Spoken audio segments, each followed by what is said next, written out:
You're wearing a sweater that was selected for you by the people in this room from a pile of stuff.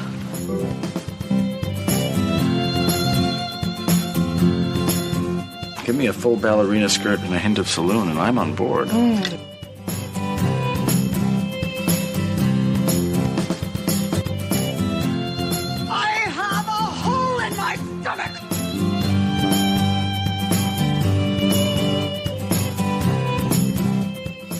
I can't go back.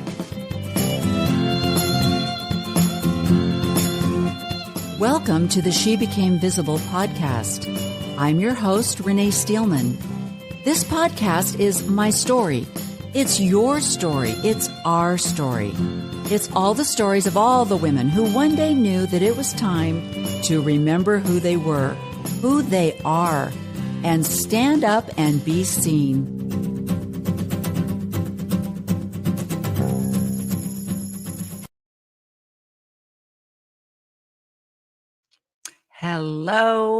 Hello, my She Became Visible ladies. It is February 4th. How are we doing? How are you doing? Do you still have that motivation that you had back on January 1? Or have you dipped a little bit? I know there's some kind of a Jupiter in Aquarius with Pisces in retrograde thing going on out there. But we're not going to think about that. We're just going to keep on keeping on, right? We're just going to keep on trying. So today we're going to do a quick little catch up. I just want to make sure that all of my ladies, all of my She Became Visible followers are on track for the best year of their lives, 2025. I want that to be the best year and maybe the beginning of the best years of your life. And so we're going to talk a little bit more about menopause and perimenopause and hormone replacement therapy. Because ladies, I'm telling you, if you are struggling with losing weight or maybe even being what they call skinny fat, and you just can't see changes in your body, it's because of your hormones. And I love the science that is out there now, ladies. There's so much out there. The people, especially the beautiful women out there, are awakening the community to the fact that we are different. We are different than men.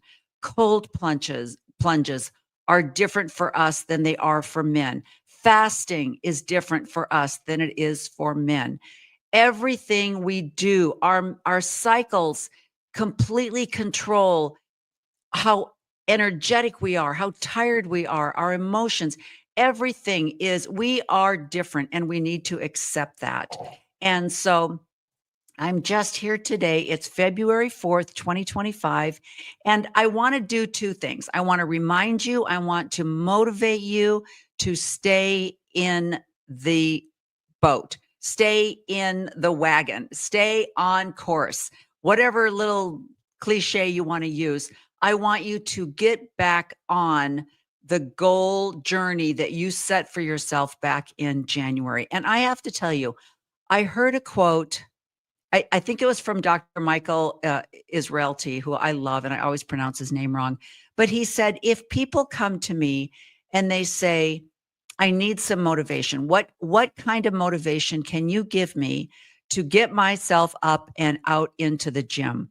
He says, I can't, because you have to be motivated yourself. No one else can motivate you. I'm telling you, all of the little tricks that they have out there on the internet saying things like, call up a girlfriend, make a date, make an arrangement that you and your girlfriend will walk every day. Eventually, you will find a way to get out of that if you're not motivated to make a change in your life. And I'll tell you something else. If you don't get your hormones in check, you will lose your motivation because you won't see a difference. And that's what motivates you. What motivates you is success, right? I mean, when you start working out and you see a difference in your body, that is the motivation that you need. And if you are going through menopause or perimenopause and your body is not giving you the results that you want, you're going to lose all your motivation. Why should you put yourself through this torture, right? So I want to just share with you again some fabulous teachers out there that I have found that have so much wonderful information for you. And I have to tell you, I think we are definitely going through, and I'm talking about the world right now, there's a lot of stuff going on. And if you are prone to nihilism, it might be a really hard time for you right now.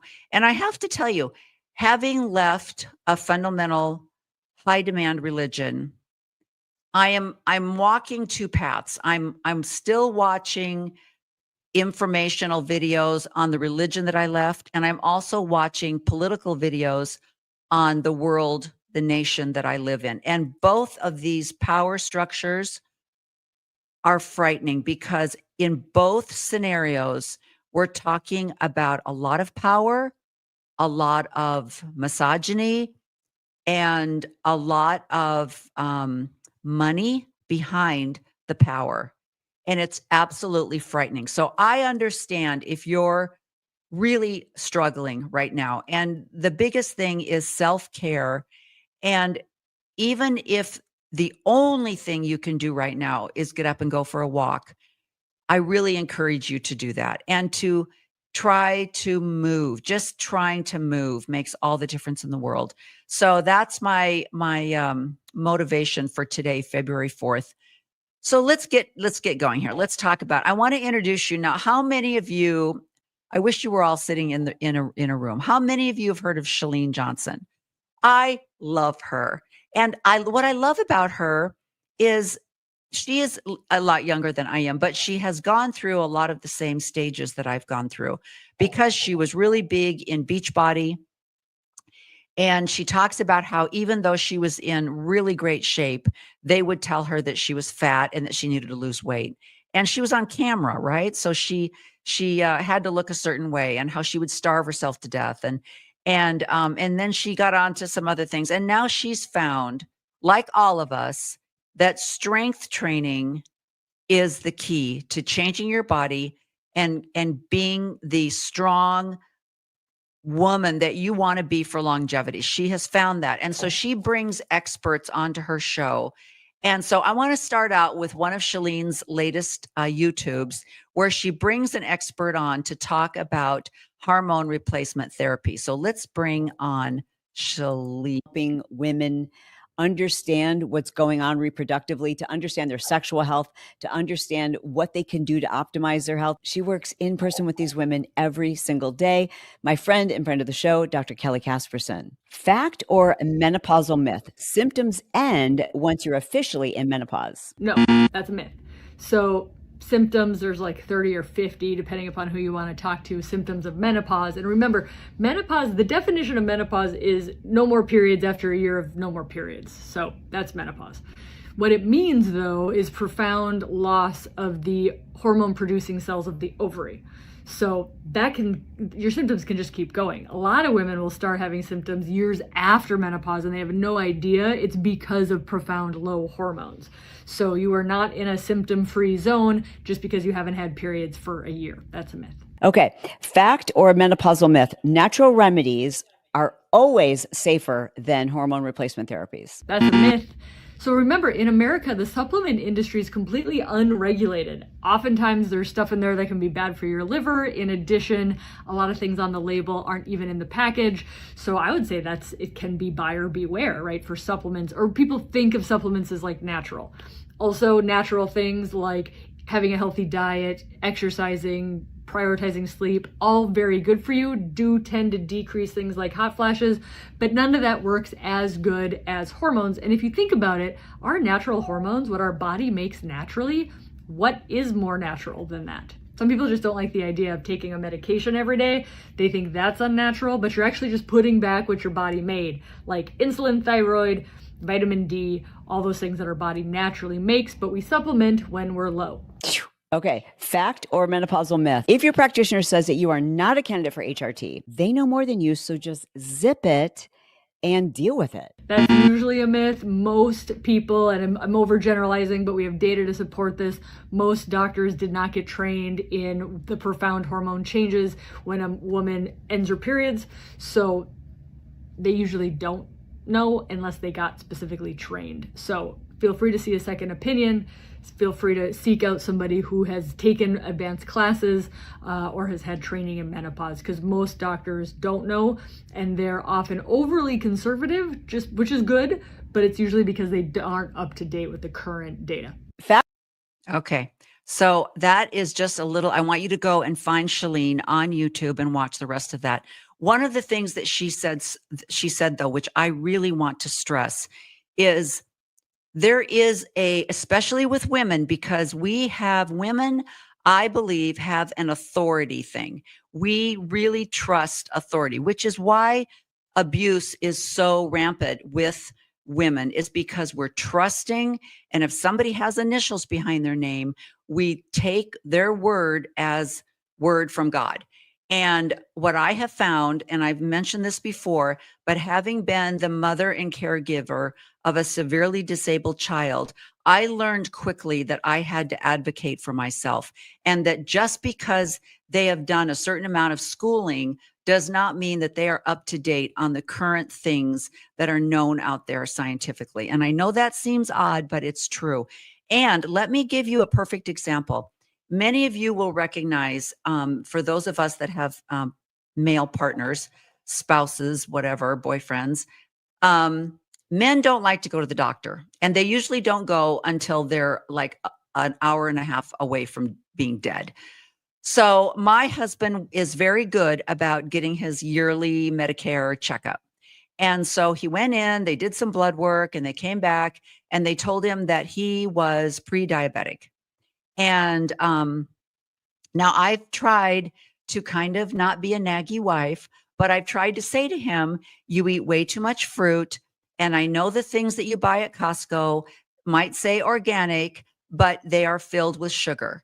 For example, he loves the tub of grapefruit that you can get at Costco. He loves it. And I say to him, this grapefruit is swimming in sugar water. And he doesn't believe me. So he goes to the doctor, and now he's told, oh, guess what? You're pre-diabetic. And the doctor, after his blood work came back, sent him through email, sent him the results of his blood work. He didn't call him. He just mailed it to him. And his recommendations for his pre-diabetes was to watch your carbs. What does that mean? What does that mean? So I said to my husband, yeah, you've got to stop eating as much fruit. Now, see, he is under the impression that fruit is good for you. Fruit is healthy, which is true. But if any of you are insulin dependent diabetic or have been diagnosed as pre-diabetic, you will know that you have to watch your fruit intake because of the fructose. And so he was not even aware. And I said, fruit is a carbohydrate. And he said, it is? That's where the doctor world is. When she says doctors have not gone through nutritional training, not only have they not gone through it, they don't even bother to take the time to train their patients or to tell them. So he gives them the results of this test, but there's absolutely no course of getting better. He doesn't give him a healing course. He just says, hey, these are your results. We'll test you again in 6 months. He doesn't say, and so now this is what we're going to do. There's no follow-up.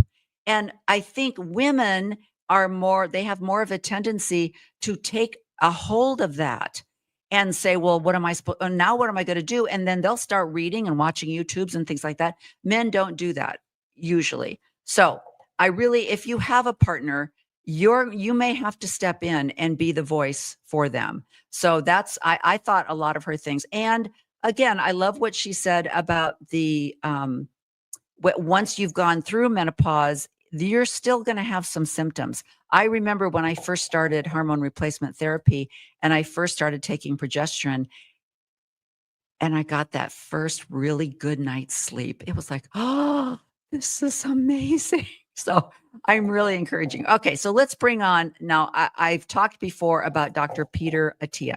I love him. So let's look at some of the things he has to say. If I wanted to, and I think I brought this up once before, what Dr. Attia is talking about is they did a study back in, like you said, the late 90s, early 2000s. And they said that hormone replacement therapy, estrogen consumption was causing breast cancer and other forms of cancer. And it scared the medical profession, and they completely stopped giving women estrogen. And so Dr. Attia goes through how that study was flawed. It really was a major screw up and has put women in my demographic, because this was done in the late 90s, early 2000s, women in my demographic, 50, 60, 70, they have been,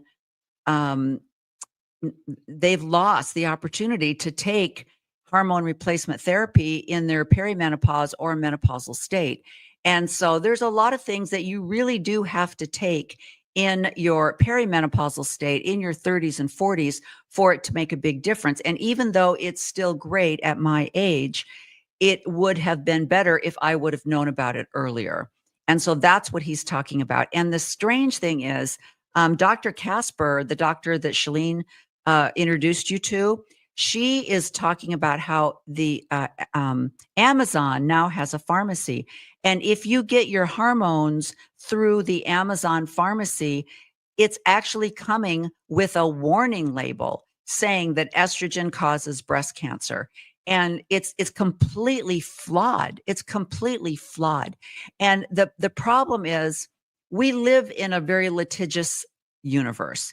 In America, suing a corporation, a doctor, a healthcare system is so rampant because, and it ends up costing you money. You may think you're going to get millions off of some kind of medical failure, but you end up, the lawyer wins, and you might get pittance compared to the struggle that you're going to go through. So anyway, it's really, this study did a lot of damage, and that's what Dr. Attia is talking about. Let me fast forward. Okay, sometimes Dr. Weissman and Peter together, they end up, other thing.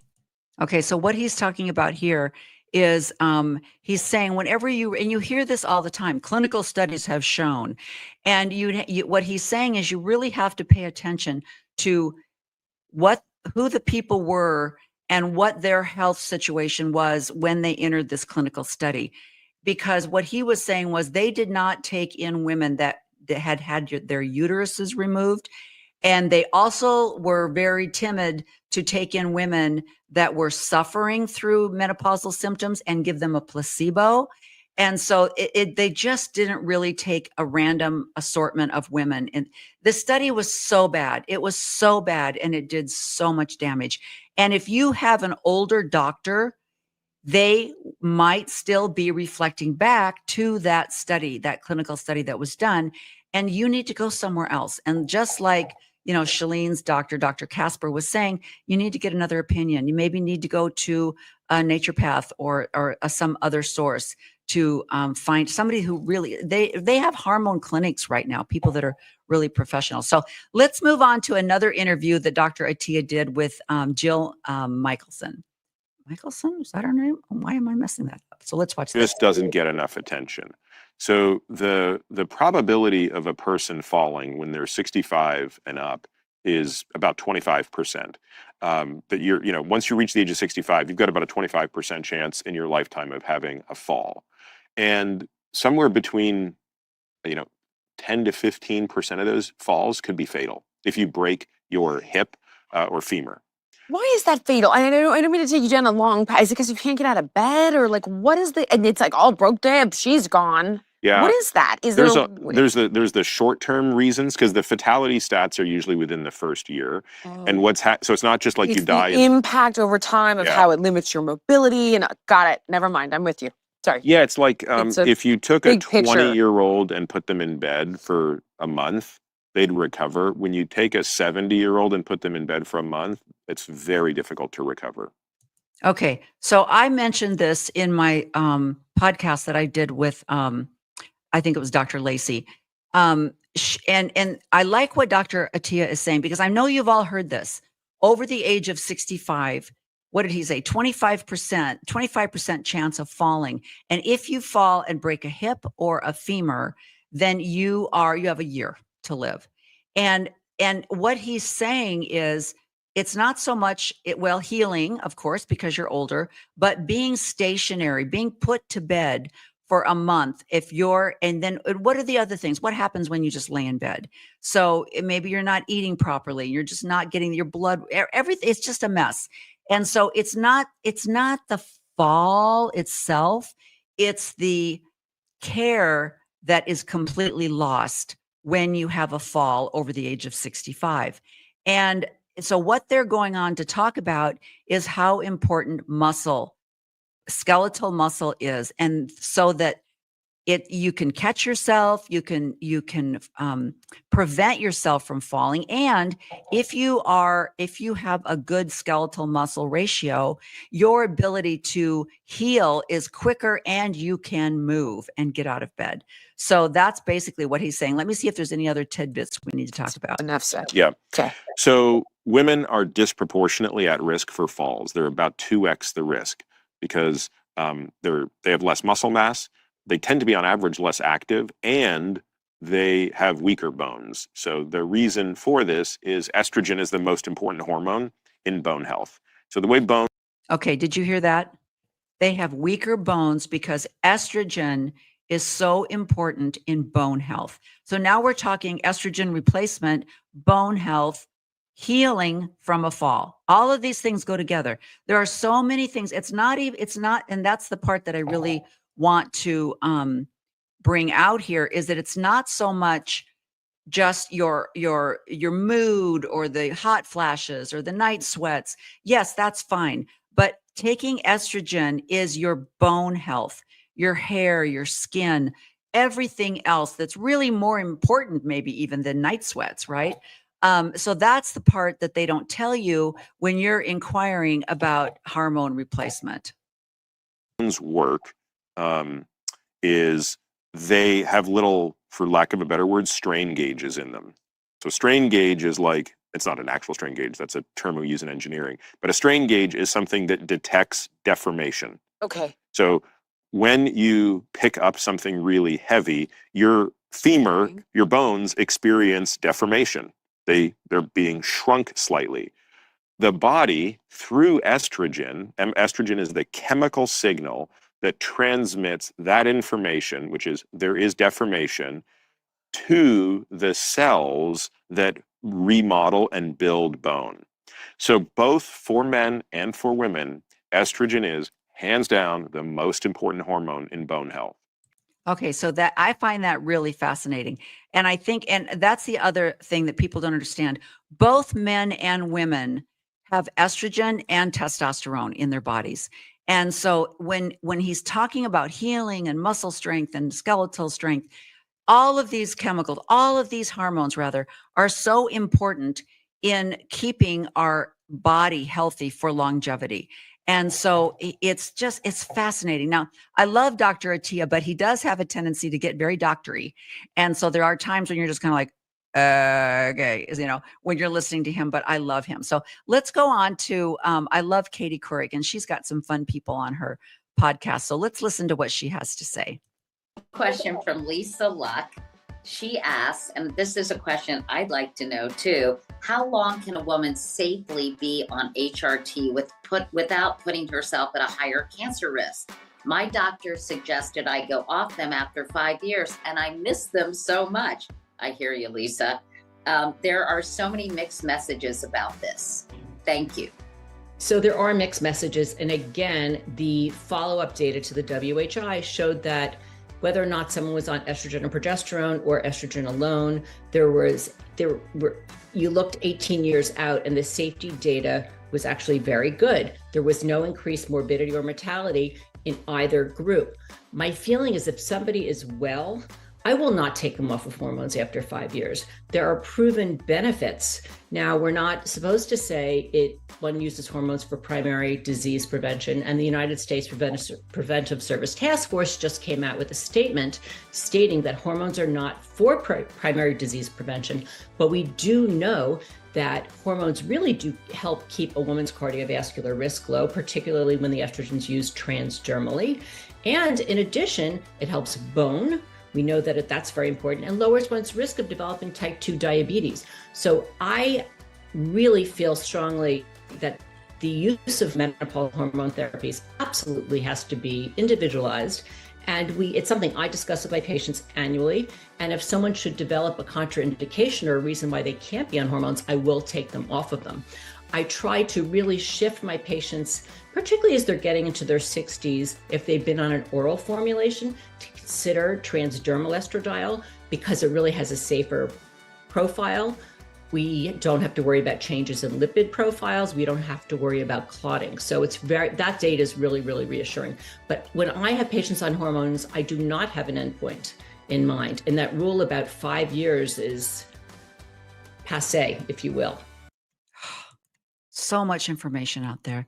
And that's so important what she's saying, because I have struggled with estrogen. I have to tell you, my body is very sensitive to estrogen, and I have had to go to the skin, the transdermal method to use my estradiol, because when I took it orally, I really had a lot of problems with it. And so, you really have to find out what works for you. So, I think that's really important. And if you can find a physician as wonderful as these examples that I've shown you here, keep looking, just keep looking. And really, I think nowadays there are so many specifically hormonal treatment clinics that are opening up to help you find what you need to live out your best life. So I hope that's been really helpful for you today. I wanted to just remind you that sometimes you are doing your absolutely very best, but we need the help sometimes of some outside sources to reach our goals. And I really want to encourage you to do that. So what have you done today? Did you do any strength training? Did you get your walk in? And please remember that I do not work under a paywall. I will not ever ask for Venmo or donations of any kind. All I ask is that you subscribe. So if you will please subscribe and like and share with your sisters, share with your friends, your moms, your daughters, your aunts, and share and talk and get together and email me and let me know if you have any questions or if there's anything you'd like for me to research for you. I would love to do that. So gograydame@gmail.com is my email. And I would love to get email from you. I am also on TikTok. I have a great following on TikTok. I am on Instagram @gograydame. And so you can write me, ask me some questions, and I'll see if I can dig into it and find some answers. But anyway, so on this beautiful February 4th, I am now going to go out, and let me tell you where I'm going. Okay, I'm not being sponsored, but these beautiful crystals. Okay, the beautiful woman who makes these bracelets, Love 13. Google Love 13.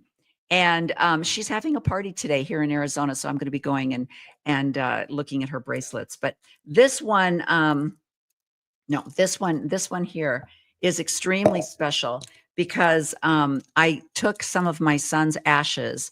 Our youngest son died. He developed MRSA, and the bacteria had gone into his heart. He was severely disabled, and he passed away on Christmas morning, 2022. And I took his ashes. And Heather was able, I don't know if you can see it, to make a bead with his ashes.